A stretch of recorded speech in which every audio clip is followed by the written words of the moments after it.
പക്ഷെ ഇന്നലെ അൻവറിന്റെ അറസ്റ്റിന് കാരണമാകുന്ന വിഷയം ഞാൻ വീണ്ടും പറയാണ്.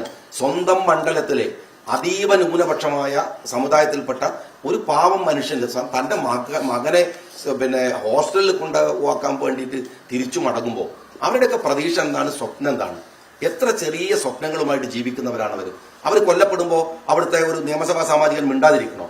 അദ്ദേഹം ഒരു പ്രതിഷേധത്തിന്റെ മുമ്പിൽ നിൽക്കാൻ പാടില്ലേ? ഇതൊക്കെ വളരെ യാദൃശ്ചികമായി സംഭവിച്ച ഒരു സംഭവമാണ്. അവിടുത്തെ ആളുകൾ ഇടിച്ചു കയറി ഓഫീസിലൊക്കെ കയറുന്നത്. പക്ഷെ ആസൂത്രിതമായിട്ടൊരു നിയമസഭ തകർത്തിട്ട് ആ നിയമസഭ എന്റെയൊക്കെ തലന്റെ മുകളിലൂടെയാണ് ഈ ഇന്നത്തെ വിദ്യാഭ്യാസ മന്ത്രി സഞ്ചരിച്ചു പോയത്. ഞങ്ങളൊക്കെ നിൽക്കുമ്പോൾ ഞാൻ അന്ന് നിയമസഭയിൽ അങ്ങാണ്. പച്ച തോന്നിവാസം പരസ്യമായിട്ട് നിയമസഭയിൽ കാണിച്ച ആള് ക്യാബിനറ്റ് മന്ത്രിയായിരിക്കുക.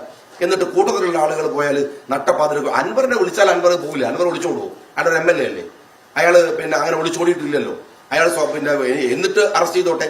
അൻവറിനോട് രാവിലെ പോലീസ് സ്റ്റേഷനിലേക്ക് വരാൻ വേണ്ടി പറഞ്ഞാൽ അൻവർ ചെല്ലുന്നില്ലെങ്കിൽ ഉച്ചക്ക് അറസ്റ്റ് ചെയ്യട്ടെ, രാത്രി വീട് വളയട്ടെ. ആദ്യം തന്നെ ചെയ്യേണ്ടത്, ഏറ്റവും അവസാനം ചെയ്യേണ്ട പ്രക്രിയയാണ്. ഇവരാരാ ഉപദേശിക്കുന്നത്? ഇവർക്ക് പ്രതികാരത്തിന്റെ ഭ്രാന്താണ്. പക്ഷെ അത് എത്ര കാലം പോകും എന്നുള്ളത് കണ്ടു തന്നെ നമുക്കറിയാവുന്ന